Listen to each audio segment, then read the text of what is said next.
حضرت سادات اعظام علماء ذوی الاحترام بالخصوص حضرت علامہ مولانا مفتی منور رضا صاحب قبلہ، مولانا حافظ رفاقت صاحب، تشریف فرما سامعین کرام، پیارے بچوں، السلام علیکم ورحمۃ اللہ وبرکاتہ۔ وعلیکم السلام ورحمۃ اللہ وبرکاتہ۔ نحمدہ ونصلی ونسلم علی رسولہ الکریم وعلی آلہ واصحابہ اجمعین، اما بعد فاعوذ باللہ من الشیطان الرجیم، بسم اللہ الرحمن الرحیم۔ یا ایھا الذین آمنوا قوا انفسکم واہلیکم نارا، صدق اللہ مولانا العظیم۔ درود شریف پڑھیں، اللہم صلی علی سیدنا مولانا محمد معدن الجود والکرم وآلہ وصحبہ وبارک وسلم۔ ہم اور آپ، کیا نام ہے مدرسے؟ مدرسے فیض اسلام، جو ہمارے عزیز حضرت مولانا حافظ رفاقت صاحب کی کوششوں سے ابھی شروع ہوا ہے۔ اللہ تبارک و تعالیٰ اس کو خوب برکتیں عطا فرمائے۔ ان بچوں کی حوصلہ افزائی کے لیے، ان کی دینی معلومات کی جانکاری کے لیے حاضر ہوئے ہیں۔ اللہ تعالیٰ اپنے حبیب صلی اللہ تعالیٰ علیہ وسلم کے صدقے میں ان بچوں کو اور ہم سب کو علم نافع عطا فرمائے، عمل صالح کی توفیق عطا فرمائے، اس مدرسے کو خوب ترقی عطا فرمائے۔ پروردگار اپنے حبیب صلی اللہ تعالیٰ علیہ وسلم کے پسندیدہ کام علم کے ساتھ ہمیں خوب جڑ کر دین کی خدمت کرنے کی توفیق عطا فرمائے۔ قرآن پاک میں اللہ تعالیٰ نے ارشاد فرمایا، یا ایھا الذین آمنوا قوا انفسکم واہلیکم نارا، اے ایمان والو، اپنے آپ کو اور اپنے بیوی بچوں کو جہنم کی آگ سے بچاؤ۔ سیدنا عمر فاروق اعظم رضی اللہ تعالیٰ عنہ حضور کی بارگاہ میں حاضر ہوئے جب یہ آیت نازل ہوئی، عرض کرتے ہیں، یا رسول اللہ، اپنے آپ کو تو جہنم کی آگ سے بچانے کا مطلب سمجھ میں آیا، بیوی بچوں کو جہنم کی آگ سے کیسے بچائیں؟ تو نبی نے فرمایا، مُرُوهُمْ كَمَا أَمَرَكُمُ اللَّهُ وَتَنْهَاهُمْ كَمَا نَهَاكُمُ اللَّهُ۔ فرمایا بیوی بچوں کو جہنم کی آگ سے بچانے کا مطلب یہ ہے کہ جن باتوں کو اللہ تعالیٰ نے تمہیں حکم دیا ہے، جن کے کرنے کا حکم دیا ہے، وہ تم بھی کرو اور انہیں بھی اس کے کرنے کا حکم دو۔ وَتَنْهَاهُمْ كَمَا نَهَاكُمُ اللَّهُ، اور جن باتوں سے اللہ تعالیٰ نے تمہیں روکا ہے، وہی انہی باتوں سے انہیں بھی روکو، تو یہ تم اپنے آپ کو اور بیوی بچوں کو جہنم سے بچانے والے ہو جاؤ گے۔ اس لیے نبی کریم صلی اللہ علیہ وسلم نے، جبکہ آپ رحمت للعالمین ہیں، فرمایا، مُرُوا أَوْلَادَكُمْ بِالصَّلَاةِ وَهُمْ أَبْنَاءُ 7 سنين وَاضْرِبْهُمْ عَلَيْهَا وَهُمْ أَبْنَاءُ 10 سنين۔ فرمایا اپنی اولاد کو نماز کا حکم دو جبکہ وہ 7 سال کے ہوں، اور اگر پھر نہ پڑھیں اور 10 سال کے ہو جائیں تو 10 سال کی عمر میں اگر نماز نہیں پڑھتے تو انہیں مارو۔ جبکہ حضور کیا ہے؟ رحمت للعالمین ہے، سارے جہان کے لیے رحمت ہے، اور پورے جہان میں مخلوق میں بچے جو ہیں وہ بڑے صنف نازک ہیں، مگر انہیں بھی حضور فرماتے ہیں کہ اگر نماز نہیں پڑھتے تو انہیں مارو۔ اور جن گھروں میں اگر ماں باپ نماز پڑھتے ہیں، نماز پڑھنے کی عادت ڈالتے ہیں، تو پھر وہاں بچوں کو مارنے کی بات تو بہت دور کی ہے، وہاں بچوں کو کہنے کی ضرورت نہیں پڑتی۔ میرا اپنا 2.5 سال کا نواسا ہے، جب ہم لوگ گھر پہ نماز پڑھتے ہیں تو وہ بھی آ کے پڑھتا ہے، وہ بھی سجدے میں رہتا ہے، جب ابھی 3 سال کا نہیں ہوا ہے۔ بچے ہمیشہ نقل کرتے ہیں، اگر گھر میں آپ زیادہ جھگڑو گے، گالی بولو گے، تو بچے بھی وہی سیکھیں گے۔ بچے جو ہے بالکل کوری سلیٹ ہے، اور بچوں کے اندر اچھے اور برے کی تمیز یہ 3 سال کی عمر سے آ جاتی ہے۔ کتنے سال کی عمر سے کہ بھئی یہاں پیشاب پخانہ نہیں کرنا چاہیے، اس کے لیے کہاں جانا ہے. تو اسی لیے ویسے تو ایک بات اور بتا دوں، ماں بہنیں ہیں نیچے وہ سنتی نہیں، ویسے ایک بات اور بتا دوں کہ اگر بچے میں تو 3 سال کی عمر میں اچھی بری صحبت کا اثر لیتے ہیں، سمجھتے ہیں، مگر ماں کی صحبت کا اثر تو انہیں ماں کے پیٹ میں رہتے ہی آتا ہے. ماں کی گود کا اثر، ماں کے دودھ پلانے کا اثر، ماں کی جو ہے جھولا جھلانے کا اثر، یہ سارے اثرات تو جو ہے وہ بچپن ہی سے آ جاتے ہیں. مگر عام طور سے بچے 3 سال کے ہوتے ہیں تبھی سے وہ اچھے برے کو پہچاننے لگتے ہیں. ایسی صورت میں ہم جو بچوں کو کنٹرول کرنا چاہتے ہیں وہ ہمارے طریقے کچھ غلط ہیں. ہم بچوں کو کبھی ڈراتے ہیں، اور ڈراتے ہیں تو کس سے ڈراتے ہیں؟ کبھی بلیوں سے ڈراتے ہیں، کبھی بھوت سے ڈراتے ہیں، کبھی کہتے ہیں دیکھو باؤ آیا ہے، کبھی یہ. حقیقت میں بچپن سے بچوں کو اللہ سے ڈرایا جائے. کس سے ڈرایا جائے؟ حضرت سہل بن عبداللہ تستری رحمۃ اللہ تعالیٰ علیہ جو حضرت غوث پاک رضی اللہ تعالیٰ عنہ کے زمانے کے ہیں، بڑے پائے کے ولی کامل ہیں، فرماتے ہیں کہ میں جو ولایت کے مقام پر پہنچا تو میرے ماموں نے مجھے 3 سال کی عمر میں ایک سبق سکھایا. 3 سال کی میری عمر تھی تو میرے ماموں نے کہا کہ سہل روزانہ پڑھا کر کم سے کم 3 مرتبہ تو 20 پڑھا کر کہ اللہ ناظری اللہ معی، اللہ میرے ساتھ ہے، اللہ مجھے دیکھتا ہے. اللہ میرے ساتھ ہے، اللہ مجھے دیکھتا ہے. 7 سال کا ہوا، ماموں نے کہا بیٹا بڑے ہو گئے ہو، سبق تھوڑا پڑھاؤ، اب زیادہ پڑھا کرو دین میں. کہا میں پڑھتا رہا. 12 سال کا ہوا، اب جب میں نے جوانی کی اس میں قدم رکھا، اب نفس میرا جب جو ہے جگنے لگا، اب میں باہر آیا، اب میری نظر غیر عورت پر پڑی تو فوراً ماموں کا وہ سبق یاد آ گیا کہ اللہ میرے ساتھ ہے، اللہ مجھے دیکھتا ہے.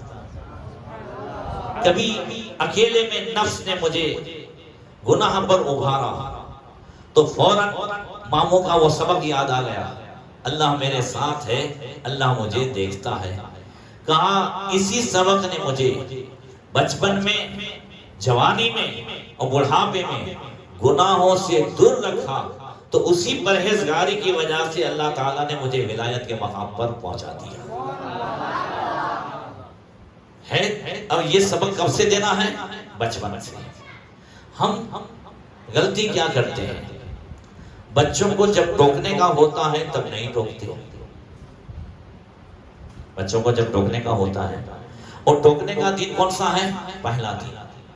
جب بچہ غلط کرے ہم اس میں مبتلا رہتے ہیں، اس خیال میں کہ جو ننڈو آئے کال بڑو تھی ونو، ابھی چھوٹا بچہ ہے کل بڑا ہو جائے گا، چھوٹا ہے کل بڑا ہو جائے گا. یہ کرتے کرتے جب بچہ بڑا ہو جاتا ہے، اب ہم اسے ٹوکتے ہیں تو پھر اسے یہ لگتا ہے کہ یہ تو میں پہلے سے کرتا تھا، میں گیم تو پہلے سے کھیلتا تھا، میں گٹکے تو پہلے سے کھاتا تھا، یہ اب کیوں کہہ رہا ہے؟ ہو سکتا ہے آج ابا کا دماغ ٹھکانے نہیں ہے. پہلے دن سے اللہ کے رسول صلی اللہ علیہ وسلم نے ہمیں کیا تعلیم دی؟ حضرت امام حسن چھوٹے تھے، حضور نبی کریم صلی اللہ علیہ وسلم مسجد نبوی شریف میں تشریف فرما تھے، اور حضور کی بارگاہ میں صدقے کی کھجور آئی، ٹوکری رکھی ہوئی تھی. بچوں کی عادت ہوتی ہے کہ چاکلیٹ ہو یا مٹھائی ہو یا کوئی بھی چیز ہو، اگر رکھی ہے تو وہ اٹھا کے منہ میں رکھ لیتے ہیں. حضرت امام حسن بھی چھوٹے تھے، مسجد میں آئے، سامنے کھجور رکھی ہے، اب صدقے کی ہے کہ ہدیے کی ہے وہ بچے کو تو نہیں معلوم ہے، انہوں نے اٹھا کر کے منہ میں رکھ لیا. اللہ کے رسول صلی اللہ علیہ وسلم نے اپنی انگلی مبارک حضرت امام حسن کے منہ میں ڈالے، کھجور کو نکالتے ہوئے فرمایا کخ کخ نحنو اہل الصدقہ، نحنو اہل البیت لا ناکل الصدقہ. فرمایا چھی چھی، عربی میں اس کو کہتے ہیں کخ کخ، کہتے ہیں چھی چھی، ہم اہل بیت ہیں، ہم صدقے کا مال کھاتے نہیں ہیں. نحنو اہل بیت لا ناکل الصدقہ، یہ کہہ کے کھجور نکال دی۔ تعلیم ہمیں کیا عطا فرمائی؟ امام حسن تو چھوٹے تھے تو حضور فرما سکتے تھے کہ ابھی تو کیا اس کو معلوم ہے کہ صدقہ کیا ہے، یہ تو بچہ ہے، اس پہ تو کوئی حکم ہے نہیں، مگر ہمیں تعلیم دی کہ بچہ چھوٹا ہو تبھی سے اسے بتاؤ کہ حلال کیا ہے، حرام کیا ہے، اچھا کیا ہے، برا کیا ہے، حق کیا ہے، باطل کیا ہے۔ یہ اگر آپ نے بچپن سے بتایا ہے تو بڑے ہو کر کے انہیں آسانی کے ساتھ اس پہ چلنے میں کوئی تکلیف نہیں ہوگی، وہ شریعت کا ہر حکم مانے گا، جبکہ بچپن سے اس کو عادی بنایا ہے۔ ہر چیز میں ضروری ہے کہ ہم بچوں کو شروع سے عادی بنائیں۔ ایک بات اور دیکھ لیں، ماشاءاللہ دورادی میں اتنے مدارس ہیں لڑکوں کے اور لڑکیوں کے، جس کے اعتبار سے ماحول آئندہ دنوں میں اچھے سے اچھا ہونا چاہیے۔ گلی گلی مدرسے ہیں، لڑکیوں کے بھی اتنے مدرسے میں نے کہیں نہیں دیکھے، لڑکوں کے بھی، اور اتنی تعداد، اتنے پڑھانے والے اور ہر ایک محنت کرنے والے۔ اب ذمہ داری ماں باپ کی ہے۔ پڑھائی ہمیشہ مدرسوں میں ہوتی ہے اور تربیت جو ہے وہ ماں باپ کی گود میں ہوتی ہے۔ تربیت وہ جو ہے ماں باپ کریں گے۔ حضور غوث پاک رضی اللہ تعالیٰ عنہ نے مدرسے میں پڑھا کہ جھوٹ بولنا حرام ہے، مگر 18 سال کی عمر میں ماں کہہ رہی ہے کہ عبد القادر جا رہے ہو مگر جھوٹ مت بولنا۔ توجہ ہے نا، کہنے کی ضرورت تھی ماں کو، مگر ماں نے کہا کہ نہیں کہا۔ یہ ہے تربیت، یہ ہے ٹریننگ۔ ہم نے دونوں کام مدرسے میں کو سپورٹ کر دی ہے، تعلیم بھی اور تربیت بھی۔ تعلیم مدرسے میں ہوگی مگر تربیت تو گھر میں ہوگی کہ بیٹا تو نے یہ پڑھا ہے تو ہمیں بھی پڑھا، تو یہ جو ہے دعا سیکھ کے آیا ہے تو یہ جو ہے ہمیں بھی پڑھا۔ سونے سے پہلے کی دعا، کھانے سے پہلے کی دعا، یہ دعائیں سکھائی جاتی کہ نہیں بچوں؟ سکھائی جاتی ہے، گھر میں پڑھتے ہیں آپ؟ کھانے سے پہلے پوری دعا پڑھاتے ہو سب کو؟ سمجھ رہے ہیں؟ یہ ماں باپ کی ذمہ داری ہے۔ یہ جو دعائیں سکھائی جاتی ہے وہ معمولی نہیں ہے۔ ایک ایک دعا ہمیں کئی کئی مصیبتوں سے بچاتی ہے، معمولی چیز نہیں ہے یہ۔ اس کو ہم نے حقیقت میں اس کی اہمیت کو نہیں سمجھا ہے، ہم نے اس کے مقام کو نہیں سمجھا ہے۔ ہم نے مدرسے کو اتنی حد تک سمجھا کہ بچہ پڑھ لیتا ہے، ہوشیار ہے تو انعام لے آتا ہے، مگر وہ کیا پڑھا ہے، وہ پڑھنا ہمیں دین و دنیا کے اعتبار سے کتنا مفید ہے۔ اعلیٰ حضرت رضی اللہ تعالیٰ عنہ کو یہ بڑے کا گوشت تکلیف دیتا تھا۔ ایک غریب کی یہاں دعوت تھی تو کباب بنے ہوئے تھے۔ حاجی کفایت اللہ صاحب نے کہا کہ حضور آپ تو بڑے کا کھاتے نہیں ہیں تو ان کو منع کر دیں۔ فرمایا نہیں، غریب ہے اس کا دل ٹوٹے گا، جو ہے وہ ہم کھا لیتے ہیں۔ کھا لیا۔ اب اعلیٰ حضرت کے مسوڑے سب سوج گئے۔ پہلے سے آپ کو تکلیف ہوتی تھی بڑے کے گوشت کی، مسوڑے سوج گئے اتنے کہ اب بولنا دشوار ہو گیا، پھر بخار آ گیا، یہاں گلے میں ایک گانٹھ بھی نکل آئی۔ اس زمانے میں بریلی شریف میں پلیگ کی بیماری چل رہی تھی، تو جب استاد زمن ایک طبیب کو لے کر کے آئے تو طبیب نے سب کچھ چیک کر کے کہا، حکیم نے، کہ یہ وہی ہے، یہ وہی ہے، یعنی یہ پلیگ ہے، چونکہ بریلی شریف میں وہ بیماری عام تھی۔ اعلیٰ حضرت نے لکھ کے دیا کہ الحمدللہ مجھے مرتے دم تک کبھی بھی پلیگ کی بیماری نہیں ہو سکتی ہے۔ اس کے بعد فرماتے ہیں کہ میں نے حضور کی بارگاہ میں استغاثہ پیش کیا تو غیب سے کوئی کہہ رہا ہے کہ کالی مرچ اور مسواک، زور سے کہہ دو، شافیو نافیو تم، کافیو وافیو تم، درد کو کر دو دوا تم پہ کرو درود۔ اب یہ جو ہے بارگاہ رسالت میں استغاثہ پیش کیا ہے اور کان میں کوئی کہہ رہا ہے کہ کالی مرچ اور مسواک، کالی مرچ کا پاؤڈر بنوایا اور مسواک کے ذریعے سے دھیرے دھیرے اندر ڈالا، ایک خون کی Please connect the charger. اور اچھے ہو گئے۔ بعد میں پوچھا استاد زمن نے کہ آپ نے کس کانفیڈنس سے لکھ کے دیا کہ مجھے مرتے دم تک کبھی پلیگ کی بیماری نہیں ہو سکتی؟ تو فرمایا کہ میں نے پلیگ والے کو دیکھ کر حضور کی بتائی ہوئی یہ دعا پڑھ لی، الحمدللہ الذی عافانی مما ابتلاک بہ وفضلنی علی کثیر ممن خلق تفضیلا۔ اس کا میننگ کیا ہوتا ہے؟ تمام تعریف اس اللہ تعالیٰ کے لیے جس نے مجھے اس بیماری سے یا اس بلا سے یا اس مصیبت سے نجات بخشی، عافیت بخشی، جس میں اللہ نے تجھے مبتلا کیا ہے اور اللہ نے مجھ پر فضل فرمایا ہے۔ تو اب یہ دعا فرمایا میں نے پڑھ لی ہے، تو میں نے اس کانفیڈنس سے کہا کہ حکیم کا اندازہ غلط ہو سکتا ہے، مصطفیٰ کا فرمان غلط نہیں ہو سکتا۔ اب آپ کو اس دعا کی اہمیت بتاؤں، یہ دعا ضرور یاد کر لیں، بڑے چھوٹے سب۔ اور یہ دعا اگر آپ نے کسی ڈائبٹیز والے کو دیکھ کے پڑھ لی، کسی کینسر والے کو دیکھ کے پڑھ لی، توجہ ہے نا جی، یا کسی بھی جو ہے بی پی والے کو، بخار اور نزلے کو چھوڑ کر، بخار اور چونکہ بخار اور نزلہ دو بیماری ایسی ہے جو کئی بیماریوں کو روکتی ہے، تو ان کو چھوڑ کر آپ نے کوئی بھی مہلک بیماری والے کو دیکھ لیا، یا مان لو کہ کوئی آدمی آیا اپنی پریشانی لے کر کے آ کے کہتا ہے بہت قرضے میں مبتلا ہوں، بہت ڈپریشن رہتا ہے، بہت ٹینشن ہے، آپ اس کو دیکھ کے یہ دعا پڑھ لیں، پھر یقین رکھیں انشاءاللہ مرتے دم تک قرضہ نہیں ہوگا۔ اس حدیث کو سمجھیں، اس دعا کو سمجھیں، جو یہ ایک صرف ایسا نہیں ہے کہ خالی پلیگ کے لیے، کوئی بھی جو پریشانی کسی کو بھی دیکھا آپ نے، کسی سفید داغ والے کو دیکھ لیا، پڑھ لیجیے۔ کوئی ایسا ہے کہ جو بہت زیادہ جو ہے پریشان ہے، اس کو دیکھ کے آپ پڑھ لیں، انشاءاللہ وہ پریشانی آپ تک نہیں آئے گی۔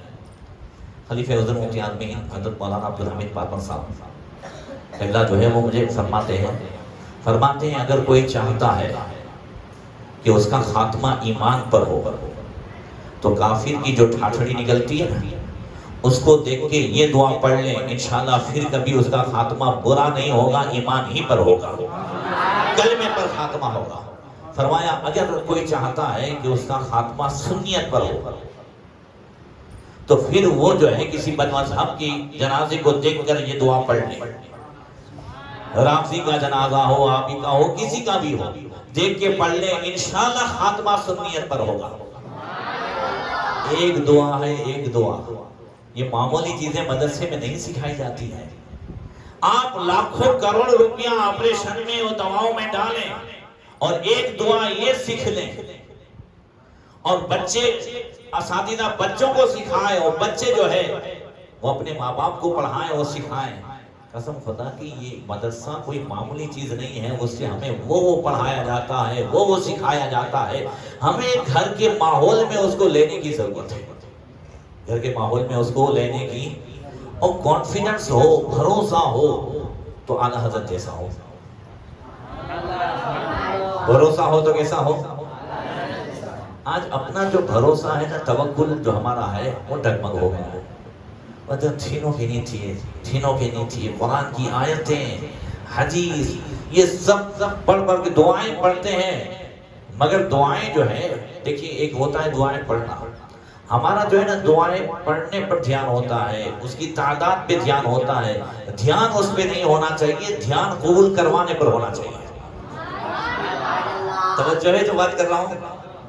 دھیان کس پر ہونا چاہیے کہ مولا تو جو ہے اس تعداد کا محتاج نہیں ہے، میں 12,000 پڑھوں کہ میں 1.25 پڑھوں، اور تیرے پاس نہ آؤں تو کس کے پاس آؤں؟ تو قبول کروانے پر فکر ہونی چاہیے، تعداد کی فکر نہ ہو۔ ہم پورا دھیان اس پہ رکھتے ہیں، برابر پرانوں کے نا، یہ اس کوشش کرنی چاہیے، اچھے پڑھنے پر کوشش کرنی چاہیے، وہ سب برابر ہے اپنی جگہ، مگر یہ ہے کہ ان اللہ تعالیٰ لا ينظر الى اعمالکم ولکن ينظر الى قلوبکم، اللہ تعالیٰ تمہارے عمل کو نہیں، تمہارے دل کو دیکھتا ہے۔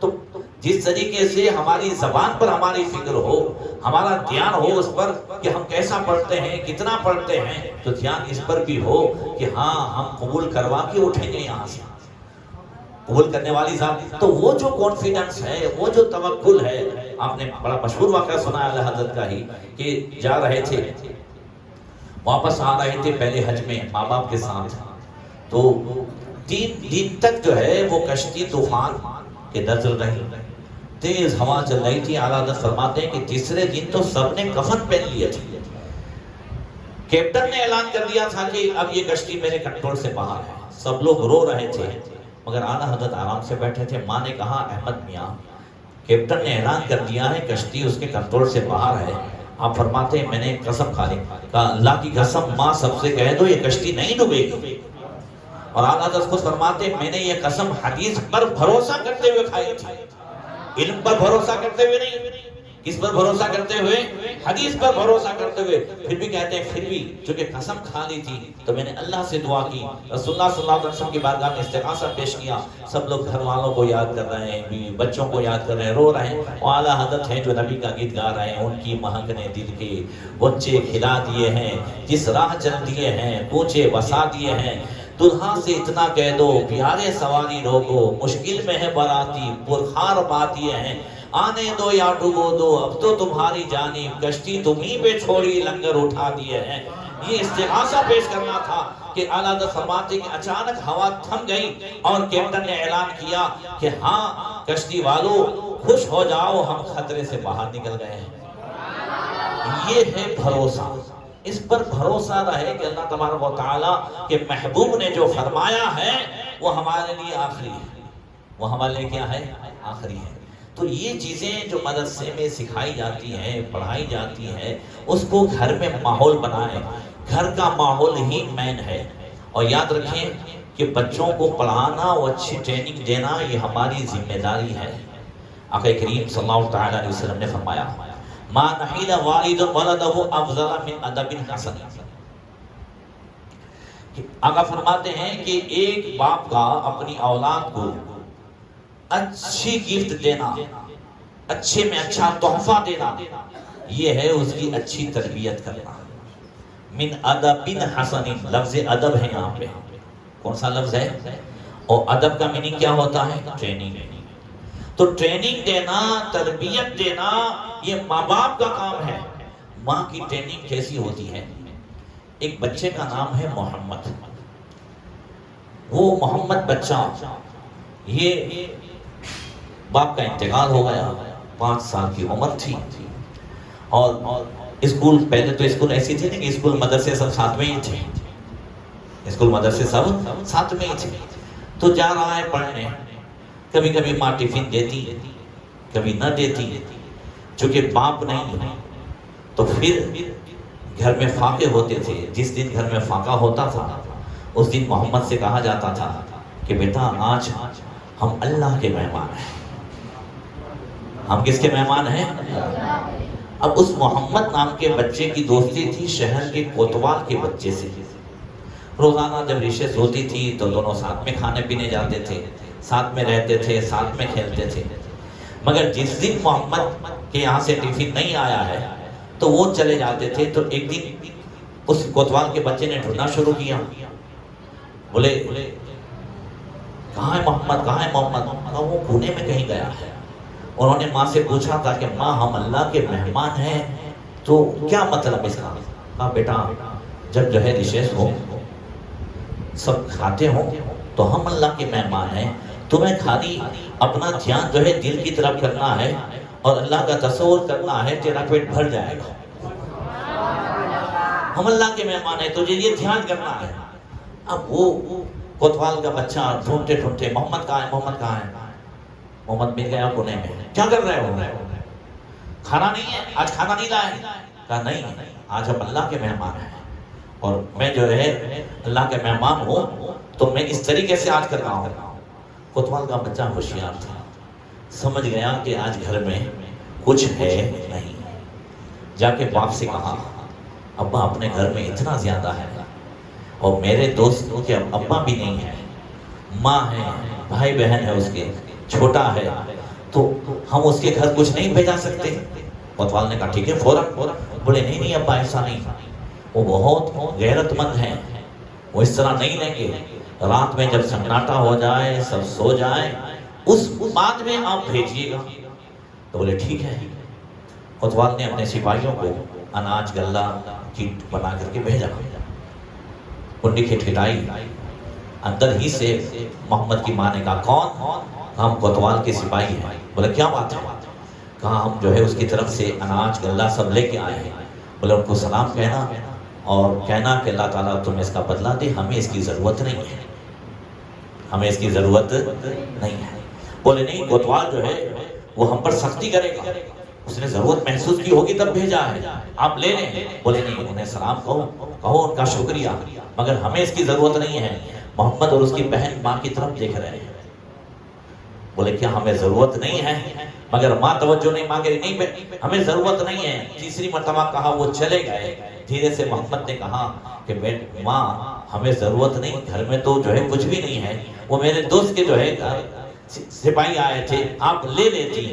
تو ماں نے کہا تھا جو جملہ کہا تھا، کہا بیٹا میری نظر صرف تمہارے اس اسکول یا جو ہے اس مدرسے تک نہیں ہے، میری نظر تمہارے فیوچر پر ہے. آج تم محمد ہو، کل تم نظام الدین اولیاء بنو گے. تو کوئی شہر کا آدمی یہ نہ کہہ سکے کہ آج اتنے اونچے مقام پر ہے تو میرے گھر کے ٹکڑے کھا کر کے ہے. اس نے جو کھایا ہے وہ اللہ کا دیا ہوا کھایا ہے. تمہیں اللہ کا دیا ہوا لینا ہے، کسی کا دیا ہوا لینا نہیں ہے. جب وہ فیوچر پہ ماں باپ کی نظر ہوتی ہے تب جا کر کے بچوں کا فیوچر اچھا بنتا ہے. سمجھ رہی ہیں؟ حضرت نظام الدین اولیاء محبوب الہی رحمت اللہ تعالی علیہ، یہ ان کی ماں اور اکثر اولیاء کرام کی جو ہے زندگی یہی ہے کہ ان کے باپ بچپن ہی میں انتقال کر گئے، مگر ماں نے انہیں اس انداز سے پالا ہے، ماں نے انہیں اس انداز سے وہ کیا ہے. تو یہ ہماری ضرورت ہے کہ ہم بچوں کی ماشاءاللہ اتنے اچھے اچھے مدرسے چل رہے ہیں کہ میں ایسا نہیں کہ آپ کے سامنے تعریف کر رہا ہوں، میں نے اپنے کشتیوں میں بھی یہ بات کی ہے کہ دولار جی کے مدرسے بچوں کے ہوں، بچیوں کے ہوں، بہت اچھا ہے. مگر اس نعمت سے فائدہ اٹھائیں اور یہ علم ہمارے گھر میں جنہوں نے نہیں پڑھا ہے اس تک بھی پہنچے، ہمارے بچوں کے ذریعے سے پہنچے. ایسا ماحول بنائیں. اللہ تعالی ہم سب کو عمل کی توفیق عطا فرمائے، اس مدرسے کو ترقی عطا فرمائے. السلام علیکم ورحمۃ اللہ وبرکاتہ.